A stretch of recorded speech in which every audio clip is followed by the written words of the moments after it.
اعوذ باللہ من الشیطان الرجیم بسم اللہ الرحمن الرحیم۔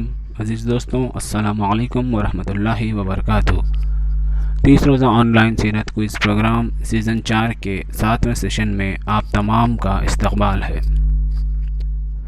اسلامی دعوت کی بڑھتی ہوئی رفتار کو دیکھ کر قریش کے سردار برابر پیچ و تاب کھا رہے تھے اور آئے دن اس تحریک کو دبانے کے لیے نت نئی تدبیریں سوچا کرتے تھے۔ چنانچہ اب انہوں نے ایک چال یہ چلی کہ تمام قبیلوں نے مل کر یہ معاہدہ کیا کہ کوئی شخص حضرت صلی اللہ علیہ وسلم کے پورے خاندان بنی ہاشم سے نہ خرابت کرے گا، نہ ان کے ساتھ خرید و فروخت کرے گا، نہ ان سے ملے گا اور نہ ان کو کھانے پینے کے سامان دے گا جب تک کہ وہ خود محمد صلی اللہ علیہ وسلم کو ہمارے حوالے نہ کر دیں۔ یہ معاہدہ لکھ کر کعبے کے دروازے پر لٹکا دیا گیا۔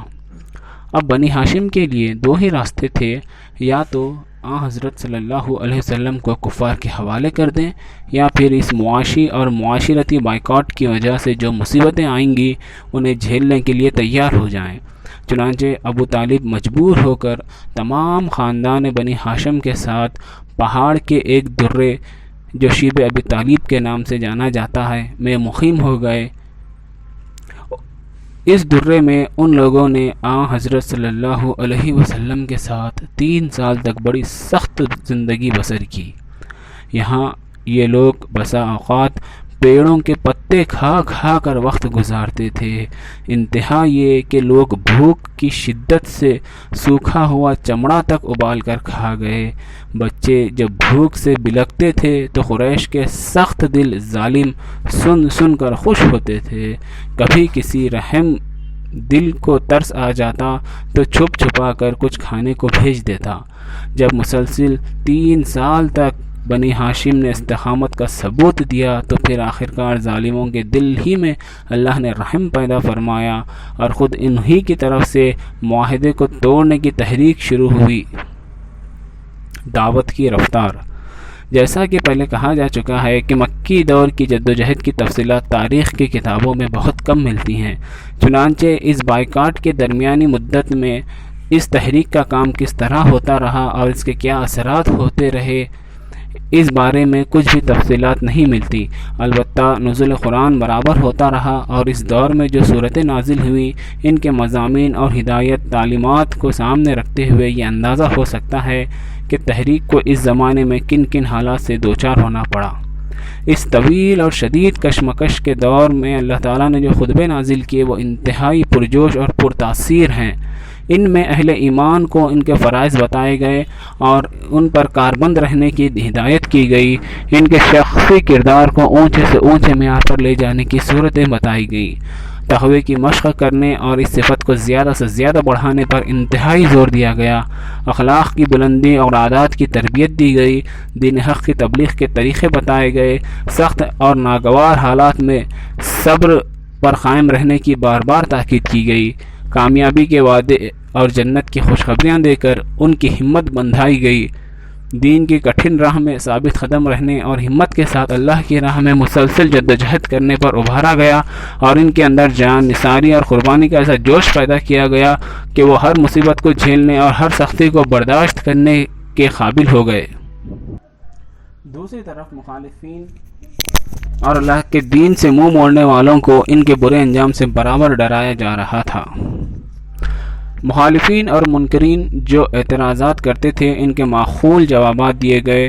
وہ جو شبہات پیش کرتے تھے ان کو دور کیا گیا، غرض ان کے تمام الجھنوں کو صاف کیا گیا جن میں وہ خود گرفتار تھے یا دوسروں کو الجھایا کرتے تھے۔ لیکن اس پوری مدت میں مخالفت اور دشمنی برابر بڑھتی ہی گئی۔ جب آپ صلی اللہ علیہ وسلم شیب ابی طالب سے باہر آئے اور قریش کے مظالم سے چند دن کے لیے کچھ امان ملی تو اس کے تھوڑے ہی دن بعد ابو طالب کا انتقال ہو گیا اور کچھ ہی دن بعد حضرت خدیجہ رضی اللہ عنہا نے بھی رحلت فرمائی۔ اس سال کو حضرت صلی اللہ علیہ وسلم نے غم کا سال قرار دیا۔ ان دونوں ہستیوں کے انتقال کر جانے کے بعد قریش کی مخالفت اور ایذا رسانی میں بھی شدت ہو گئی اور یہی وہ زمانہ تھا جو تحریک اسلامی کے لیے سب سے زیادہ سخت تھا۔ مکے سے باہر تبلیغ۔ مکہ والوں میں سے جو بہترین آدمی تھے وہ تقریباً سب چھٹ چھٹ کر اسلامی جماعت میں آ چکے تھے۔ چنانچہ اب داعی اسلام صلی اللہ علیہ وسلم نے مکے سے باہر جا کر اللہ کا پیغام پہنچانے کا فیصلہ فرمایا۔ اسی پروگرام کے تحت آپ صلی اللہ علیہ وسلم طائف تشریف لے گئے۔ طائف میں بڑے بڑے عمرا اور با اثر لوگ رہتے تھے۔ آپ صلی اللہ علیہ وسلم اسلام کی دعوت لے کر ان لوگوں کے پاس تشریف لے گئے۔ جیسا کہ دولت اور اقتدار اکثر قبول حق کی راہ میں رکاوٹ ہی رہا ہے، یہاں بھی یہی معاملہ پیش آیا۔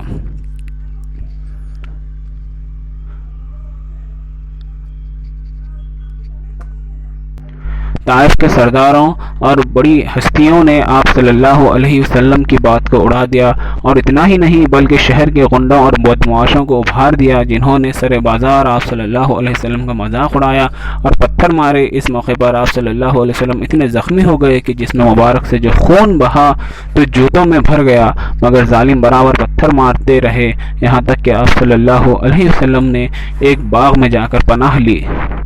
حضرت صلی اللہ علیہ وسلم کا دستور تھا کہ حج کے زمانے میں جب تمام ملک سے مختلف قبائل مکے میں آتے تھے تو آپ ایک قبیلے کے پاس جاتے اور اسلام کی دعوت دیتے تھے۔ اس طرح عرب میں جن مقامات پر میلے لگتے تھے آپ صلی اللہ علیہ وسلم بھی وہاں تشریف لے جاتے تھے اور ان جمع ہوئے لوگوں کو اسلام کی دعوت پیش فرماتے تھے۔ ایسے موقعوں پر اکثر قریش کے سردار بھی آپ صلی اللہ علیہ وسلم کے ساتھ جاتے، اور آپ صلی اللہ علیہ وسلم جب تقریر فرماتے تو وہ لوگوں سے کہتے، دیکھو اس کی بات نہ سننا، یہ دین سے پھر گیا ہے اور جھوٹ کہتا ہے۔ حضرت صلی اللہ علیہ وسلم ایسے موقعوں پر قرآن پاک کے کچھ حصے سناتے جو اپنے اثر کے لحاظ سے بہت ہی مفید ثابت ہوتے۔ ان کو سن کر اکثر لوگوں کے دلوں میں اسلام گھر کر لیتا۔ حضرت صلی اللہ علیہ وسلم کے یہ تبلیغی دورے اپنے نتائج اور اثر کے لحاظ سے انتہائی کامیاب رہے۔ لیلۃ الجن، اللہ تعالیٰ کی بیشتر مخلوقات میں سے جن بھی ایک مخلوق ہے۔ جن بھی انسانوں کی طرح ارادہ اور اختیار کے مالک ہیں، اور اسی بنیاد پر وہ بھی خدا کی بھیجی ہوئی ہدایت کے مکلف ہیں۔ توحید، رسالت اور آخرت پر ایمان لانا اور اللہ تعالیٰ کے احکامات کی پیروی کرنا ان کے لیے بھی ضروری ہے۔ اسی بنیاد پر ان میں اچھے بھی اور برے بھی لوگ ہوتے ہیں۔ جنوں کے وجود کے بارے میں قدیم زمانے سے لوگوں میں قسم قسم کے خیالات موجود رہے ہیں۔ عرب میں بھی جنات کا بڑا چرچا تھا، ان کی پوجا ہوتی تھی، ان سے مدد مانگی جاتی تھی، عامل لوگ ان سے دوستی کا دعویٰ کرتے تھے، اور قسم قسم کے افسانے ان کے بارے میں مشہور تھے کہ غرض یہ کہ جس طرح اور ہزاروں دیوی دیوتاؤں میں شریک مانے جاتے تھے، اسی طرح جنات بھی خدائی میں شریک مانا جاتا تھا۔ اسلام نے ان تمام عقائد کی اصلاح کی۔ اس نے بتایا کہ جن اللہ کی ایک مخلوق ضرور ہیں، لیکن ان کو کسی طرح بھی خدائی میں کوئی دخل نہیں، نہ وہ اپنے اختیار سے کسی کو نفع پہنچا سکتے ہیں اور نہ نقصان۔ ان پر بھی اللہ کی بندگی فرض ہے، ان میں بھی خدا کے فرما بردار اور نافرمان ہوتے ہیں، اور وہ بھی انسانوں کی طرح اچھے اور برے اعمال کی جزا اور سزا پائیں گے۔ چنانچہ ایک بار حضرت صلی اللہ علیہ وسلم اپنے تبلیغی دورے پر عرب کے ایک مشہور میلے عکاظ پر تشریف لے گئے۔ راستے میں ایک رات نخلا کے مقام پر قیام ہوا۔ صبح کے وقت حضرت صلی اللہ علیہ وسلم نے اپنے چند صحابہ کے ساتھ نماز پڑھی اور قرآن کی تلاوت فرما رہے تھے کہ اتفاق سے جنوں کی ایک جماعت ادھر سے گزری۔ انہوں نے قرآن سنا۔ اس واقعے کا ذکر قرآن پاک میں سورہ احقاف میں اس طرح بیان کیا گیا، ہم نے جب جنوں کی ایک جماعت کے رخ کو اے پیغمبر تیری طرف پھیر دیا کہ وہ قرآن سنے، تو جب وہ آئے تو انہوں نے ایک دوسرے سے کہا خاموش رہو، اور جب قرآن ختم ہو گیا تو انہوں نے جا کر اپنی قوم کو متنبہ کیا کہ انہوں نے کہا بھائیوں، ہم نے ایک کتاب سنی ہے جو موسیٰ کے بعد نازل کی گئی، اپنے سے پہلے والی کتابوں کی تصدیق کرتی ہے، حق کی طرف رہنمائی کرتی ہے اور سیدھی راہ دکھاتی ہے۔ بھائیوں، اللہ کی طرف پکارنے والے کی بات مانو اور اللہ پر ایمان لاؤ تاکہ وہ تمہارے گناہوں کو معاف فرمائے اور تم کو دردناک عذاب سے پناہ دے۔ اس واقعے کا علم حضرت صلی اللہ علیہ وسلم کو وحی کے ذریعے ہوا، اور اس کی تفصیلات سورہ جن میں مذکور ہیں۔ مدینے میں اسلام کی آواز جس طرح دور دور عرب کے دوسرے علاقوں میں پہنچ رہی تھی، اسی طرح مدینے میں بھی پہنچی۔ مدینے میں بہت قدیم زمانے سے یہودی بھی آ کر آباد ہو گئے تھے۔ انہوں نے مدینے کے قریب اپنے چھوٹے چھوٹے قلعے بنا لیے تھے۔ حضرت صلی اللہ علیہ وسلم کا معمول تھا کہ حج کے زمانے میں آپ قبیلوں کے سرداروں کے پاس تشریف لے جاتے اور انہیں دعوت اسلام سے روشناس کراتے۔ 10 نبوی کا ذکر ہے کہ آپ صلی اللہ علیہ وسلم نے مقام عقبہ کے پاس خاندان خزرج کے چند لوگوں کو اسلام کی دعوت دی اور قرآن مجید کی کچھ آیتیں سنائی۔ یہ کلام سن کر ان کے دلوں پر اثر ہوا اور وہ سمجھ گئے کہ ہو نہ ہو یہی وہ نبی ہیں جن کے بارے میں یہودی علماء کہتے ہیں کہ اللہ کے ایک اور نبی تشریف لانے والے ہیں۔ ان لوگوں نے ایک دوسرے کی طرف دیکھا اور کہا کہیں ایسا نہ ہو کہ اس نبی پر ایمان لانے میں یہودی ہم سے اولیت میں بازی لے جائیں۔ یہ کہہ کر ان لوگوں نے اسلام قبول کر لیا۔ یہ 6 آدمی تھے۔ اس طرح مدینہ کے انصار میں اسلام کی ابتدا ہوئی اور وہ بستی جو آئندہ اسلامی تحریک کا مرکز بننے والی تھی، اس میں اسلام کی روشنی کی ابتدا ہو گئی۔ پہلی بیعت عقبہ۔ دوسرے سال مدینہ کے 12 آدمی آن حضرت صلی اللہ علیہ وسلم کی خدمت میں حاضر ہوئے۔ یہ سن 11 نبوی کا واقعہ ہے، اور آپ صلی اللہ علیہ وسلم کے ہاتھ پر بیعت کی اور اس بات کی خواہش کی کہ اسلام کی تعلیم کے لیے کوئی صحاب ان کے ساتھ بھیج دیے جائیں۔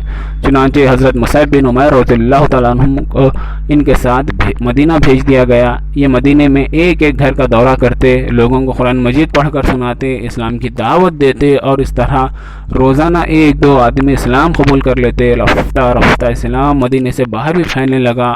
قبیلہ اوس کے سردار حضرت سعد بن معاذ نے بھی حضرت مصعب رضی اللہ عنہ کے ہاتھ پر ہی اسلام قبول کیا، اور ان کا اسلام قبول کرنا گویا قبیلہ اوس کا اسلام قبول کرنا تھا۔ دوسری بیعت عقبہ سن 12 نبوی۔